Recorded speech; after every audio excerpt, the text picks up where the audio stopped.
Okay, here we go with our latest Hangout. And let me see. Just looking at the chat here. And let me just check everything is working as usual. Just 1 second.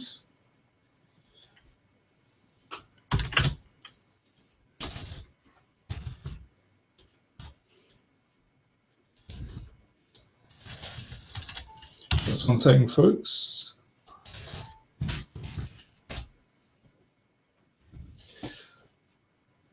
Okay, so welcome everyone, and I hope that this time is perhaps more suitable for some of you. We're experimenting with our start times for the Hangouts, and remember, please do ask questions on the chat, and I'll try to pick those up. So yeah, I can see a few of you on the chat already. That's nice to see you.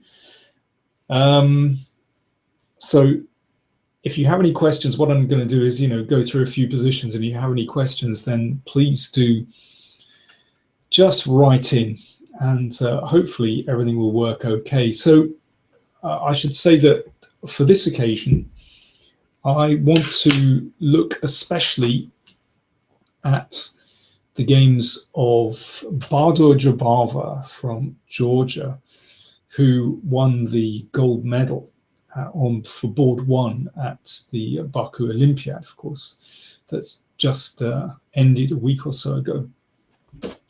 And he's an amazing player. So I thought his gold medal was a good excuse to look at some of his games. And principally, I'd like to look at the games from his games from the Olympiad, but I'll be throwing in a few other things as well. Boyan Maximovich says, "You are my favorite chess player." My God. Are you sure? Okay, so let me start off with something very simple. Let me just switch the screen.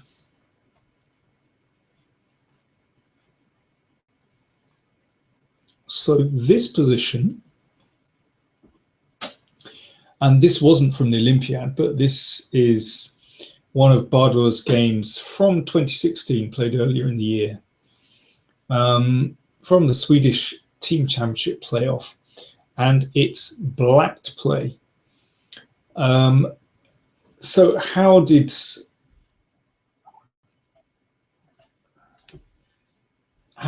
black to play win this one very quickly? So how did Bardo win the game very, very quickly? So I'm waiting for the solution to appear on the chat. So if you'd like to write something in.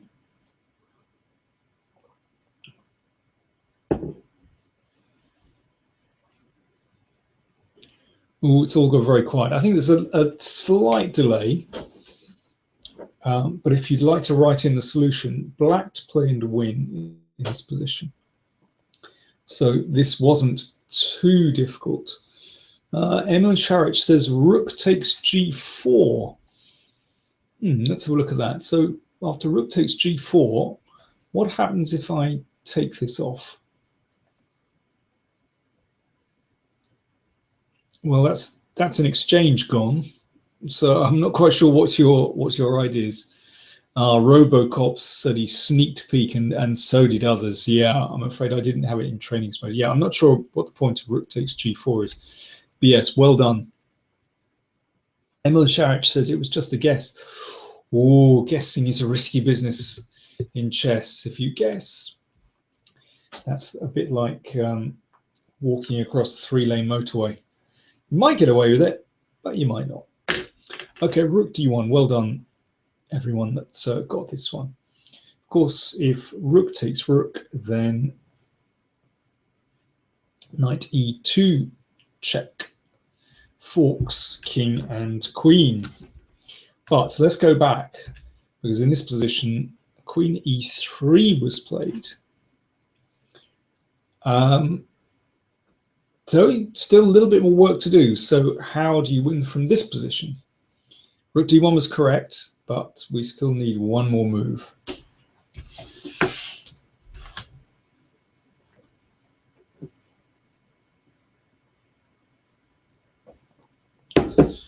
It's all gone very quiet again. So if you'd like to write in your solution in the chat, you'll find the chat, separate chat window on the right-hand side of the screen. Should be there. Knight e2 check, says JP. Yeah. Well done. A very elegant winning move. Knight e2 check. I like that. Yeah. Well done, John Richardson. Well done, JP. Of course, if queen takes, then rook takes. Rook decides. So, okay, that was a very easy game to start with. Let me just come back to the screen again.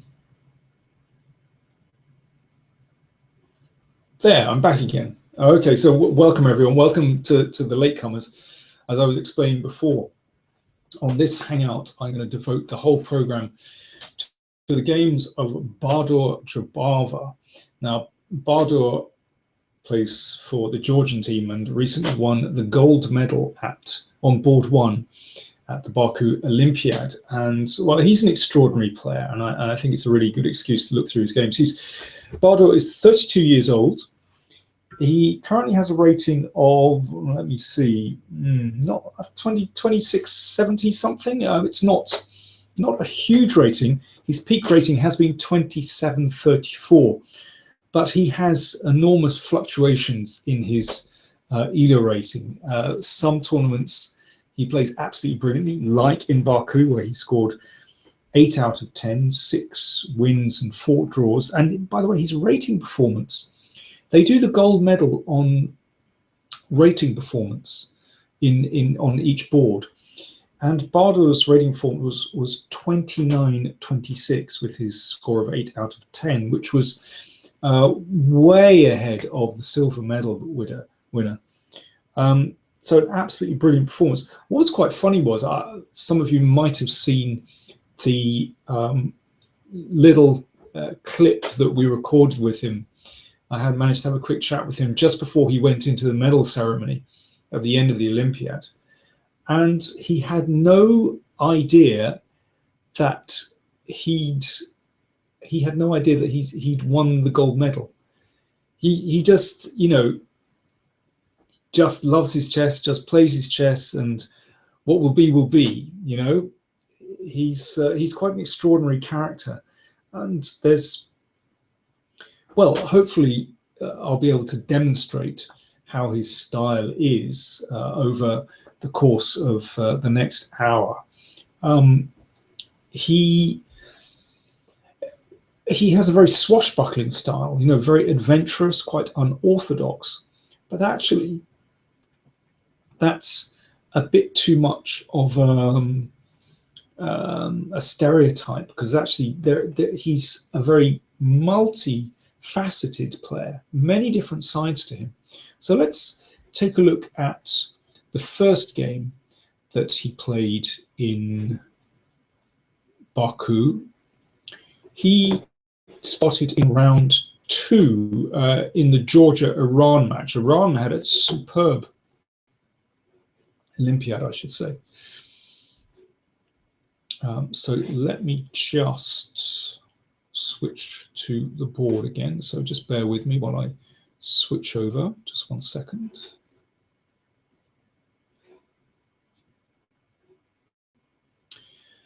So this is his first game in Baku, and Bahadur has the white pieces, and he's playing against Ghaem Maghami from Iran, who is the Iranian top board, a decent player. Maghami has just played rook to d7. Now you can see that Bahadur is a very healthy pawn up, but, well, again, something fairly easy to start with. How did Bahadur finish the game off very quickly? There's more than one way to win this position, but we're looking for something very clean and clear. So if you just want to write a variation or two into the chat box, that'd be good. So sometimes when I set people a puzzle, they go, "How many moves is it? Is it mating 2? Is it mating 3? Am I looking for something?" Fighting Spirit 92 says this reeks of rook takes e6. Well, do you know what? Your suspicion is absolutely right.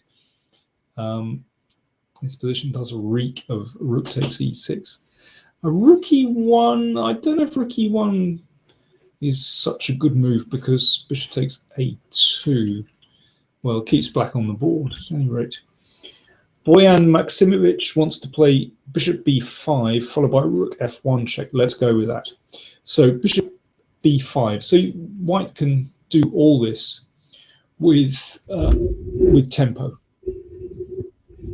all with threats.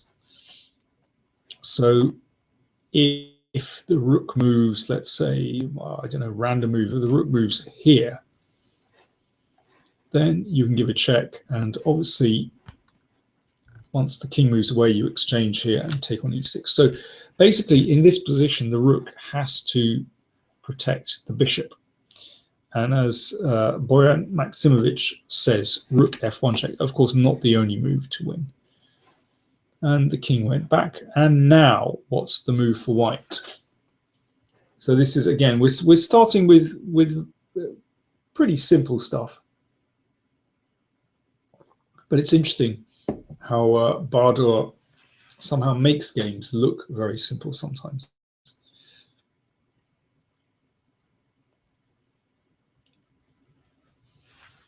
And yes, rook takes bishop, says John Richardson, and Boyan Maximovich says rook e6. And Douglas Squirrel wants to play, Douglas Squirrel, nice name, wants to play bishop c4, as does Daniel Uroz. Yeah, well, bishop c4 straight away probably runs into, well, actually that move, that's a winning move. Unfortunately, that's not too clever.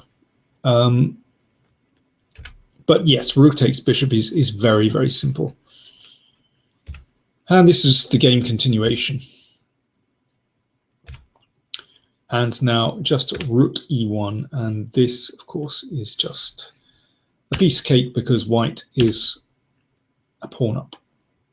So just a very simple simplification. And in this position, understandably, black resigned, he's pawn down, and things are not going to get better. Okay, let's go back a moment.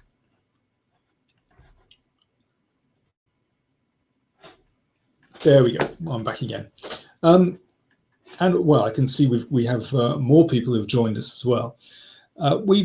Just to say that these are monthly hangouts on YouTube, where actually these normally are only available to my patrons, those who contribute a monthly donation.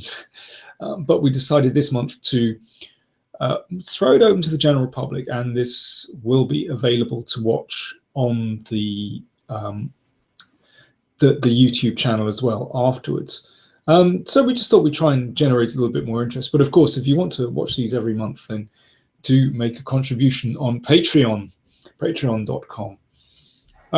Okay, so coming to Bahadur's next game in the Olympiad. So he started well with pretty easy victory. And then he played against Lubomir Fatachnik. Now, this was quite a short draw, but let me show you this game anyway. So just bear with me while I switch over. Just 1 second. Here we go. So this is from the Slovakia-Georgia match. And, well, Lubomir Fatachnik strong grandmaster, but he has been stronger in the past. Let's put it like that. He's getting on a bit in years, and he doesn't have quite the same adventurous attitude that he did when he was younger. Bardur plays one of my favorite systems with black, and that's this so-called hedgehog system. So black puts the pawns across the third rank, and that prevents white's pieces from going much further. And this is, well, a classic modern system, you could say. Developed really in the 1970s by players like Karpov and Anderson and many others, and Tachnik himself, actually. I think it's very interesting the way Bardur plays this. I mean, the classic move here would be to play rook a8, and then to tuck your queen out of the way on this side of the board. But it has been shown that actually that queen can come a little bit unstuck on b8. White plays for example, I mean, not necessarily immediately. I don't know, let me make a couple of random moves. Okay, these aren't the best moves, but very often white can play b5 followed by knight c6, sometimes even offering a pawn, and that opens up the b file, gets rid of this dangerous or potentially dangerous bishop. And this has been shown to be quite a dangerous strategy. Well, let's see what Bardur did. He played rook fc8 and then put the queen back this way. Well, this is a way of neutralizing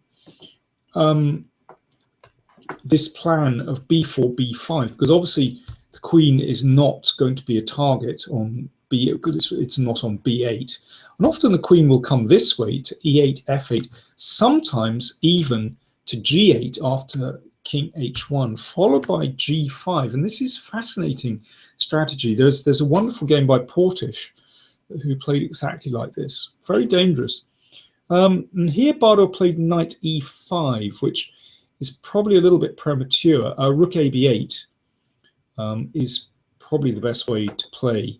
Let me just give you a little taste of what can possibly happen. So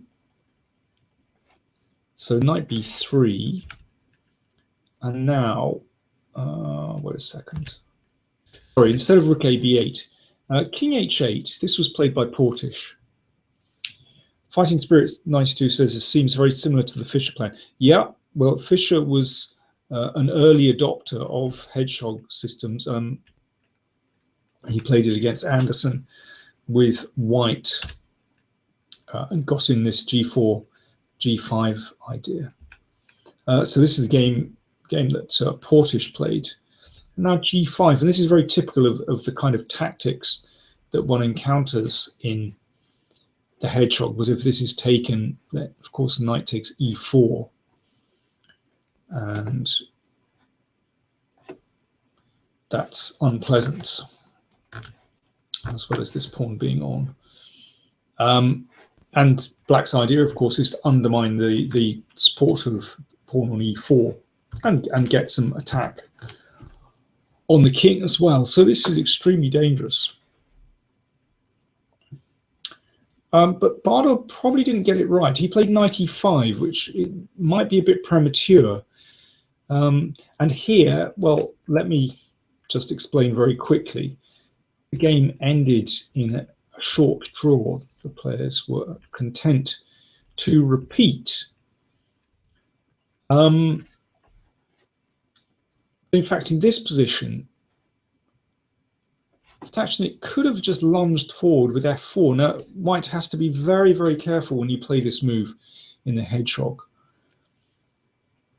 because the e4 point can be weakened. However, here you can get away with it because the knight isn't very well placed. So, for example, after knight g6, then f5 comes very quickly. And, you know, this is pretty unpleasant. Once the knight gets to this glorious f5 square, then, well, the hedgehog has gone very badly wrong. Or If the knight goes back, then you can take, and bishop g4. And target the e6 pawn. Not a good position for black. I mean, of course, it's a bit more complicated than that because black can take here, but this doesn't look very promising at all with the two bishops gone. So I think, you know, Fatachnik was just a bit unambitious there, and Bardor kind of got away with it a little bit. Let me come back and say hi to everyone. I can see there are still people joining us. So just to recap, the topic this evening is the games of Bardor Jobava from the Baku Olympiad, which was a fantastic event. The Azerbaijan government lavished money on the Olympiad, and it really was a splendid occasion. And very, very close right to the final moves of the games, final round, as USA just pipped Ukraine, but very, very close indeed. But I'm focusing on Bardor Jobava. So he's had a pretty reasonable start with a win against Maghami and a fairly quick draw against Fatachnik. But in the next round, in the fourth round, Bardor played against Veselin Topalov. And interestingly, when we had a quick chat with Bardor just before the closing ceremony, you know, I asked him, you know, what was your favorite game from that you've just played in the Olympiad? And he said that his favorite game was against Veselin Topalov. And that really surprised me because, well, his game against Ponomariov that some of you might have seen, I analysed that, and he's on the channel, was a splendid attack. But having looked at this game against Topalov, I kind of understand why Bardor really liked this game. First of all, Topalov is a top player, and to beat Topalov is an achievement in itself. And well, second, you have a look at the game, and I think you'll understand why Bardor was very proud of his victory against Veselin Topalov. So let me just switch over again, just 1 second, and let me find this game. Here we go. So Bardor was white, and he played his trademark opening. So this is a kind of weird Veresov. Now, instead of playing bishop g5, Bardor played his speciality, bishop f4. Now, I mean, this is an odd move. I mean, the whole thing is slightly odd because if you play your knight c3, then you can't use your c-pawn to attack black's center, and that limits white. Nevertheless, the bishop claims a very useful diagonal, and there is more to this than meets the eye. And I should say that Alekin played this opening a couple of times, so let's not knock it completely. Bardor's results with it are mixed, to put it mildly, but well, occasionally he has success, and he was very successful in this tournament, not just in this game against Topi, but against Ponomariov as well. Now, this looks unbelievably crude to play the knight out here. I should say that c5 is quite a popular move here. This is how Ponomariov played, and then after e3, taking and just playing a6 to prevent a knight or a bishop coming to b5. And this is similar. Beta Benja says, didn't you cover this game? No, I didn't look at the game against Topalov. I only looked at the game against Ponomariov, which was the same opening. By the way, for those that are just tuning in, if you have any questions, any comments, any questions, then please do write in on the chat box. But in this game, Topalov played e6, so knight b5. Knight a6. The point of playing knight b5 is to put this knight on a6. It's not the best square. But then again, you could say that this is pretty convoluted, and if you have to play a move like a3, then it's perhaps not that good. But you can see the knight isn't fantastic when it reaches c7 because it's kind of blocked by its own pieces. But black's development is pretty swift here, and at some moment you feel that Toppy was pretty close to equality, but he didn't quite get there. Well, already I think Bardot would have been pretty happy with the outcome of the opening because he has this splendid knight on e5. Queen has come to f3 and is quite actively placed, so e4 is covered. I'm not going to devote too much time to this early part of the game. As I said, I think Bardot could be pretty happy with the outcome of the opening. He's not worse, which is an achievement with this opening. And you could say he's very slightly better because he's succeeding in damaging black structure. So, okay, you've got to be careful. This is coming. So, queen over. If pawn takes pawn, then we can take on c5 and take here. So that's why the queen shuffled across to e7 to cover the f6 square.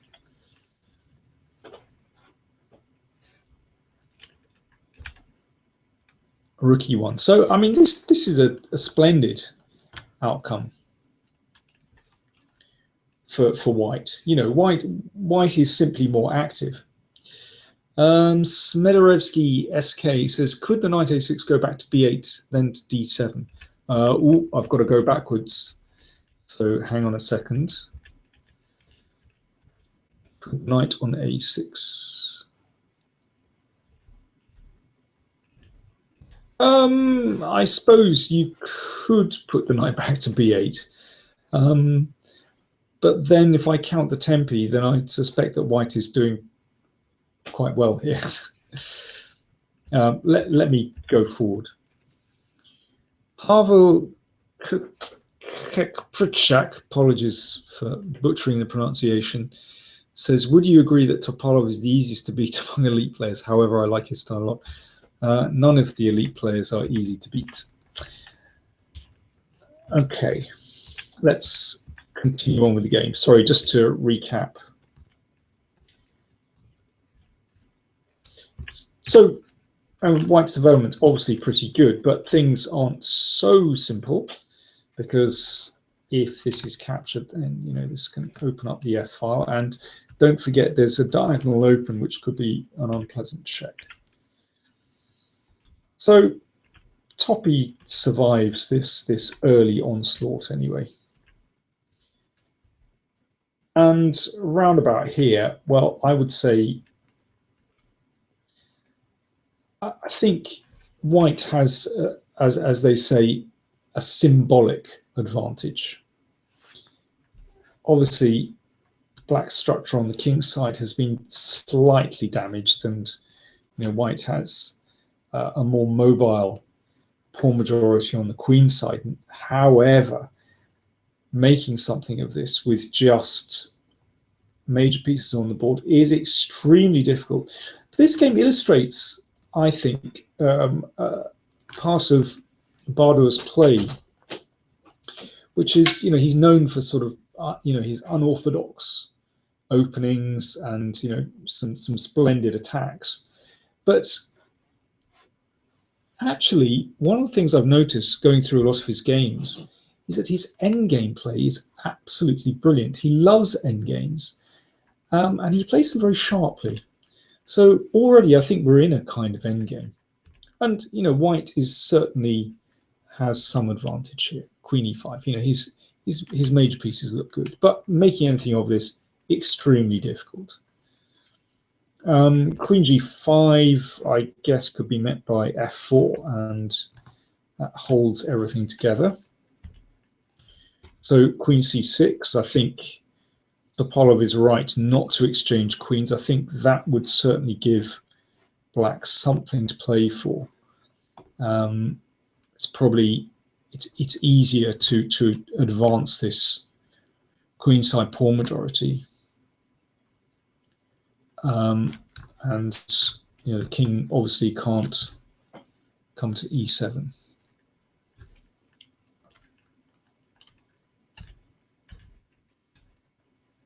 So queen c6, now f3. Douglas Squirrel says this kind of tiny advantage endgame is Carlsen's favorite. It's surprising to see it from Jobava. Actually, no. If you have a look at Bardot's games, he very often plays this kind of endgame where he's grinding away. It's very interesting. I think perhaps everyone has the notion that he's this crazy attacking player. Well, he does that very well. He can go bonkers with the best of them. But actually, he very often plays endgames. He loves endgames and plays them brilliantly, as we're about to see. So I think Toppy is correct in keeping the queens on. a5. Now, what Topalov is doing is starting to squeeze White's king. And this is kind of classic play. You want to try and advance these pawns and cramp White's king and, possibly even open a file. And this can be dangerous for the king. Okay, so let's see. b3. This is good play. This is very good play. The king needs some room. Even if in this position, obviously, White should try to keep things closed. Well, coming back to the comments on the endgame, Bardot is a brilliant calculator, and calculation helps you not only in attacking positions, but also in the endgame. You have to calculate well in endgames. So here we go. The position has been kept relatively closed on the queen side. And now Topalov played what, to my mind, is looks like a very normal move. Queen c4, closing in a little on the king, keeping an eye on the rook. So it means this queen can't go far away. I can imagine a situation where, for example, it might be nice for White to play queen c5 here, and trade queens, and then the king will be able to come in. Well, for queen c4, I can well imagine Topalov thinking, well, okay, objectively it might be equal, but the king is starting to look a little bit exposed. Let's keep an eye on the rook. Let's see what happens. Jobava played rook e3, which is a very good move, actually. But this requires incredible judgment, because it allows queen f1. And, Topalov at this moment must have thought, oh, right, here we go. I'm in like Flynn. Bardot's cracking. My king is pretty safe on g8. I've got 4 pawns in front of my king. White's king looks a bit dodgy. I'm about to hit the first rank with the other rook. This pawn looks a bit vulnerable. Looks like White could be in trouble. But I tell you what, Bardot's judgment here was incredible. If anyone can see what, if you know this game, then please don't bother to write in. But if you'd like to guess what White's next move is, then please have a go. So it's White to play here. What would you play with White to play? What's your move? If you'd like to write in on the chat box, that'd be great. White to play.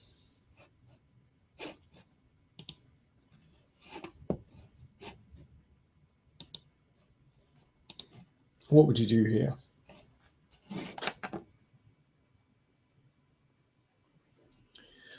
Fighting Spirit 92 says he wants to start with Queen f6. Yes, well, that certainly looks like a dangerous move. Because obviously if the rook leaves the back rank, then that is checkmate. So probably I guess I'd just shuffle across to c8 and hope that nothing too bad has happened. That wasn't played in the game. Douglas Squirrel says rook c3. Well, I would be a little bit concerned about rook d1 would be my first thought. Oh no, excuse me, I still can't play rook d1. Rook c8 mate, and mate next move, of course. So probably I'd take on g2 in this case, and then, well, all bets are off. I mean, we have a completely crazy position on our hands here. Who's better and why? I have no idea. It looks like an utter mess. Don't know. Have no idea. Robocop says return the rook to e2. Yes, that was the move that was played in the game. I think so. It's gone rook e3, queen f1, and rook e2, and this requires incredible sang-froid, as we say, nerves of steel to play a move like this. Obviously, the rook protects the g2 pawn, but actually it, whoops, apologies, it also cuts the queen's defense of b5. So white is threatening queen takes b5. The only problem is that in this position, after rook e2, if I can actually make a move, that would be good. My board seems to have frozen, which isn't too clever. Rook d1 was played. Now, this looks absolutely terrifying to me, because suddenly, this rook is coming into one of these squares, and the king is about to go wandering. So in order to play this, well, Robocop said it was a guess. Well, you guessed very well.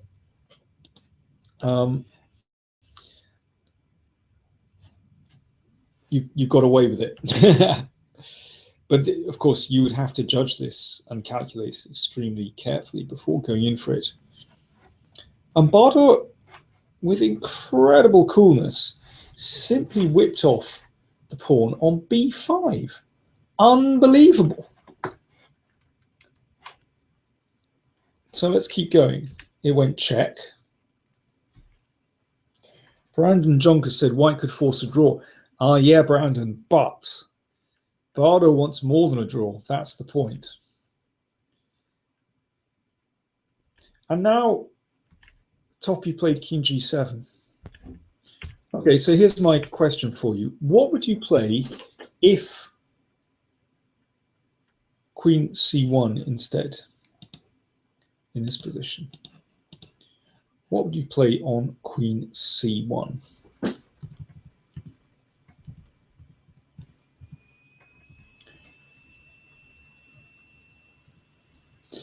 So there's my question for you. What happens on queen c1? I'm just waiting for people to write in on the chat box. What happens on queen c1? What would you play here?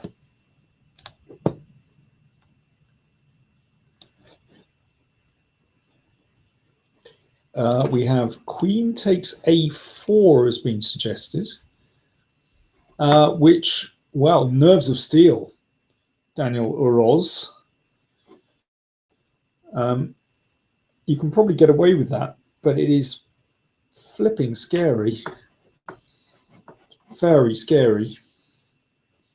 Check, and probably the king is okay. I might just play a move like king g7 and ask what you're about, actually.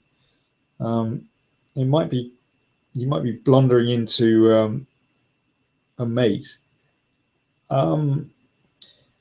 Daniel Uroz follows up with it protects a3 and c2. It does, and I concede that it's probably quite a decent move, actually. Probably quite a decent move. So yes, well done, good stuff. But there's something a bit easier. Abdallah Abdelali says, what about rook e8, king g7, queen e5, and here we go, king h6, queen e3 check. That is by far the simplest solution, because once you force the queens off, then you have two splendid pawns about to roll down the board. So yes, that is definitely the best solution. So I mean, queen a4, I agree, should be good, but still a little bit tricky. Perhaps I can improve my play a little bit by playing something like rook a1. Don't know. This looks like it could be tricky to me. Anyway, rook e8 is definitely the easiest. Exchange of queens, and of course, if f6, then you can force the queens off anyway. There you go. So let's go back. So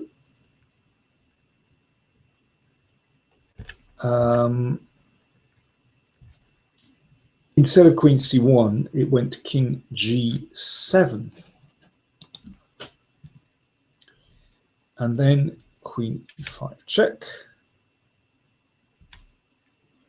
Queen e3. This is very careful play from Bardor now. And queen f2.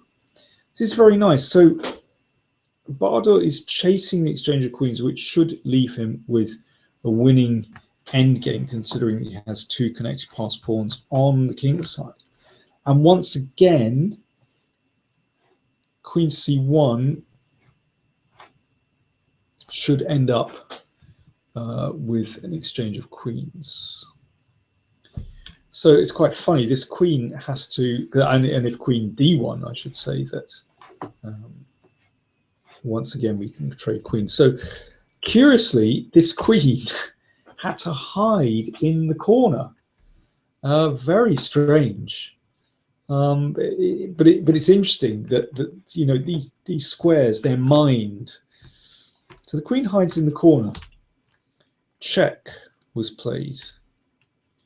King h6.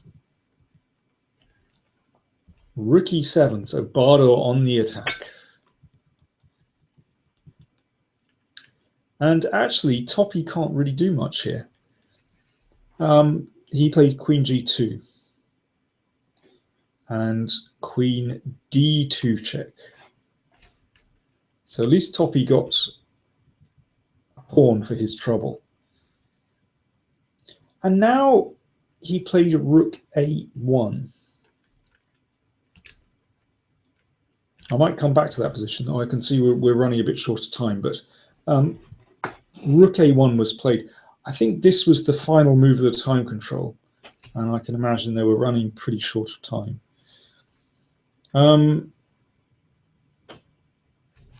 So what did Bardor play here? If you're just joining the Hangout, then I should say I'm looking at the games of Bardor Jobava from the Baku Olympiad.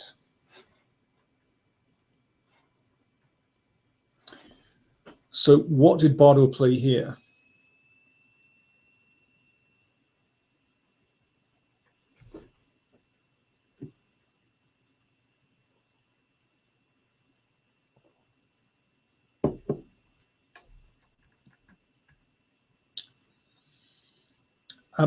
Abdallah Abdelali says rook e3, which doesn't look bad. because it might be possible just to play something like c4 and put the rook behind the c pawn.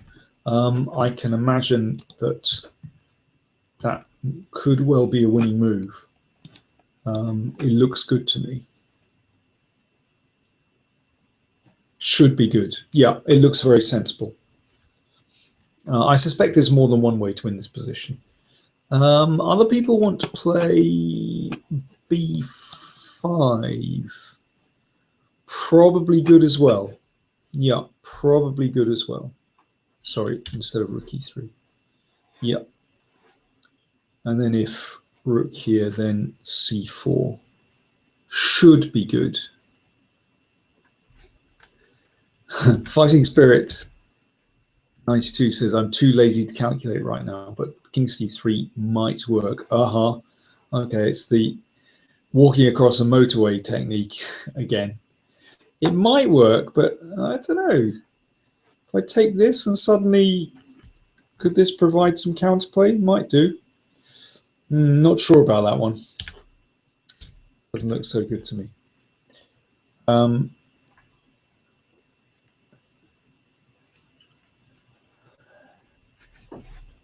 NG Kid 88 says, is it true that Baku took down all the images of Kasparov? I think I heard that on Daniel's video. Why did they do that? Well, a little bit of history. I'm not sure. I don't think Baku has like images of Kasparov. Let's just say that anyway. Basically, Kasparov was very much part of the Armenian community growing up in Baku. And in the late 80s, well, about 1990, there was, well,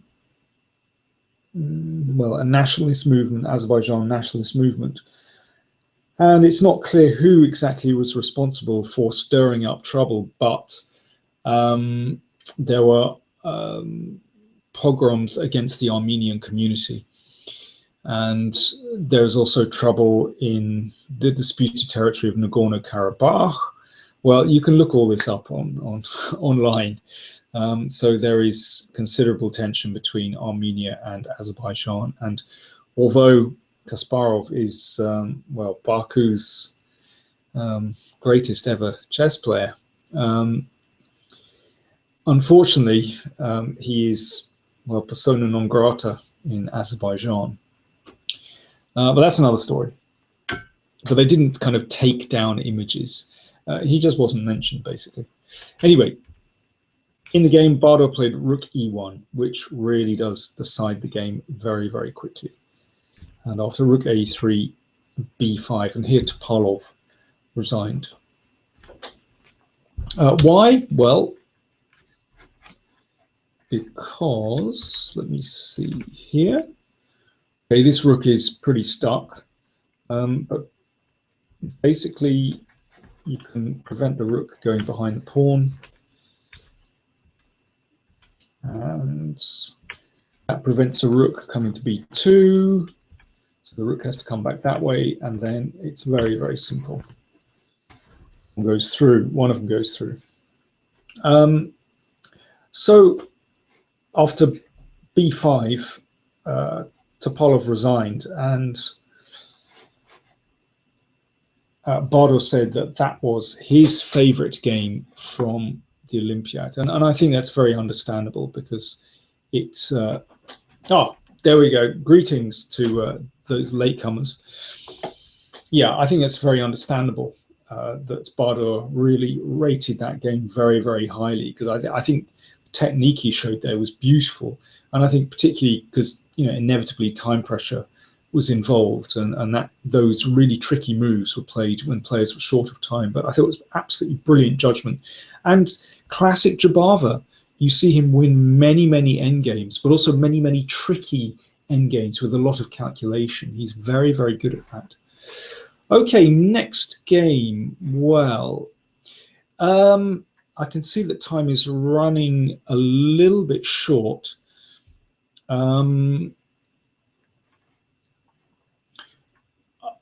He beat Paco Vallejo in the the next round. Then he halved out against Navarra, a very solid game. He beat Lupulescu. And actually, I want to come on to his game against Ponomariov. Now, I've analysed this game against Ponomariov on the channel, so I don't want to go through the whole thing again. However, there are a couple of little details that I wanted to just go through, because I did get the opportunity to actually ask Bardo about the game. Hopefully I'll have a little time to look at his game against Richard Rapport, but just let me get onto this. So just 1 second while I just share the screen again. Okay, here we go. Right, so this is Jobava's game against Ponomariov, which was a crushing attack. Many of you will have seen my video on this game, analysing this game on the channel. And here, Ponomariov played Queen b6, which looks like a very reasonable developing move.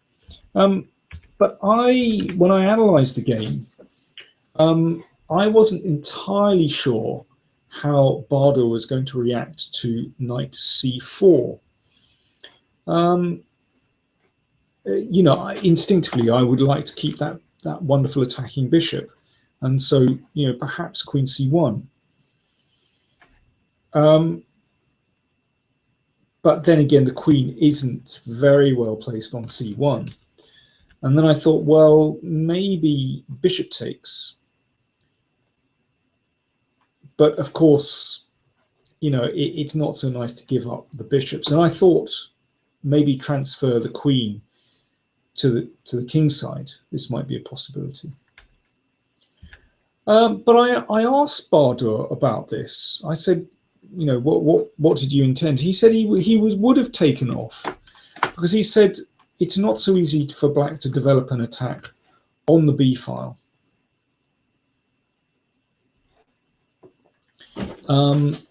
Because the bishop covers, that's one thing, but also you can simply defend this one pawn very easily with a rook, maybe a queen. But his intention was not to play queen e3, but to play king h1. Very interesting idea, because in a sense, all white's pieces are very good, very nicely placed, rook centralized. The only piece that's very poor is the knight on e2, and this rather gets in the way of white's pieces. And his idea was simply to play the knight round to e5, to plonk it on the outpost. Very nice. Once it's there, then, you know, you can see that the third rank is clear. It might be possible to switch a rook up the board. I mean, he said, you know, this is a very unclear position, and he mentioned this. I think this is a good maneuver from black to put the knight on d6, and basically make room for the f pawn, because here, you know, those pawns, they cover a lot of squares. And I mean, I'm a fan of the bishops, and I think I would prefer black's position here, even though, I mean, it's still, I mean, Bardo just said, well, it's unclear, and yeah, I mean that's reasonable. You know, maybe white can double on the e file, put a little bit of pressure here on e6. It stops black doing too much. It's just interesting to kind of hear how his mind works anyway. In any case, queen b6 was played, and this was the game continuation. And here, probably Ponomariov should just defend that bishop, and it's very unclear. But he played rook fc8, and he'd overlooked a tactic with knight f5, and game went takes, and then this move bishop h6. And if you want the details of that, then please do check out the video on the channel. But someone on the channel asks, well, hang on, in this position, what about bishop f8? So here's my question for you. What should white play if bishop f8 happens? So white to play, what would Bardo have intended here?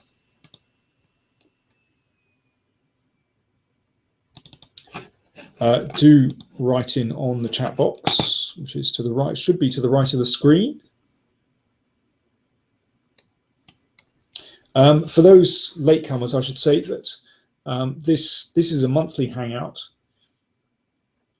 that is normally only open to those that pay a certain level on patreon.com, because frankly, you know, we need to try and earn a living from this channel. We put me and my colleague Pascal, who you can see in some of the videos, we put a lot of time and energy into creating the videos, and we need to try and get something back. Otherwise, we just can't keep doing it. So if you can spare a bit of cash, then please do contribute via patreon.com. It's just make a monthly contribution, and you get extra things like deals on DVDs and extra shows like this, and extra videos as well. So do check out patreon.com and do support us to keep the channel going. So here we go. Just check the king with a knight. Someone says knight takes g7, another says knight h6. Well, if knight takes g7, that one doesn't look quite so clear to me. Black might survive that. But indeed, knight h6 is the move. And after takes, then you can simply play bishop h6. And incredibly, I mean, it's a very, well, gentle sacrifice, I would say, actually. It doesn't look devastating. But there's actually no defense for black in this position. It's curious. I mean, basically, it's a question of geography. You know, black's pieces are stuck on the other side of the board, and there are only two defenders, whereas white has, well, 1, 2, possibly 3, 4, possibly even 5 pieces about to assault black's king. So yeah, it's a communication problem.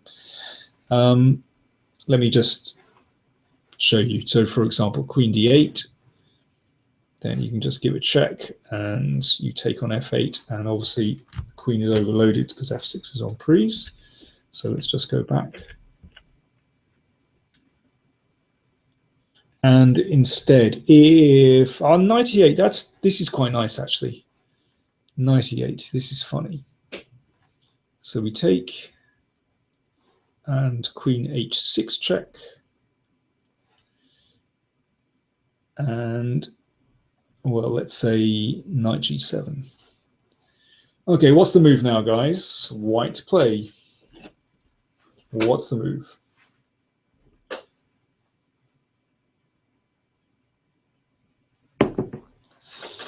What are you going to do?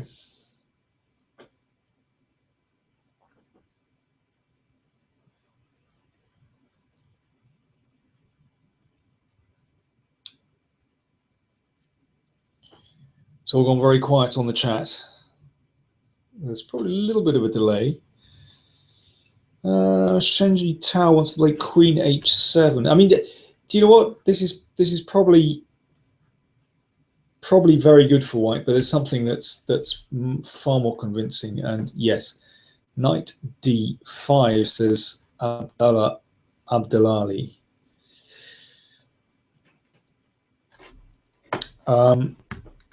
The problem is for black that there's a pin here. And of course, once you take on d5, then this is covered. So, I mean, this is horrible. And here's a beautiful move, d5. I've got to speed things through. d5 is a beautiful move to open up the files. And here the king simply isn't escaping. So, for example, well, you can win this anyhow you like now. And black has to give up the queen. Very, very nice. Danielle Marioni says, in your opinion, are players like Jobava and Rapport are modern Tal? Well, that's a kind of a journalistic cliche. They're interesting players. They're unorthodox players. I think Tile was more orthodox than Jobava and Rapport, actually. Engine Kid asked, have I considered doing this on Twitch? Well, I might do. It's a possibility. We're looking into things. But at the moment, we're on YouTube. And as I said, there are plenty of opportunities for people to subscribe and contribute to us. You can go on to patreon.com, and you know, if you want to make a one-off contribution, then please do so on PayPal. We would really appreciate your support. T Tubagang says, what do you mean when you say Tile was orthodox? To some extent he was, actually. I think he was quite a classical attacking player in some ways. I think Bardor is very much more original in the way he plays chess, actually. More original in his openings. Tile did sacrifice stuff, I'm well aware of that, and please look at the channel. But I think he was in some ways, not always, but he was more orthodox than Bardor. Bardor really goes his own way. He's very much more unorthodox. Of course, Tile's sacrifices were inspirational, as someone has just seen, just written there.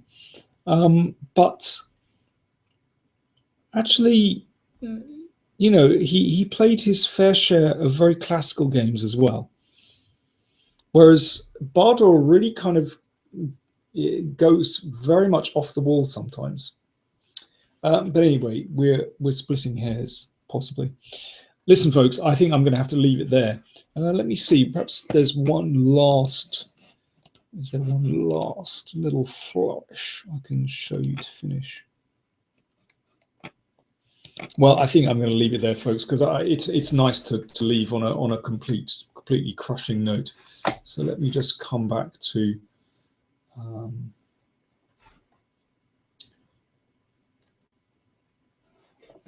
There we go. Come back to the screen. So listen, thanks everyone for tuning in. And as I said, if you're interested in these, then these are normally available to patrons of the channel.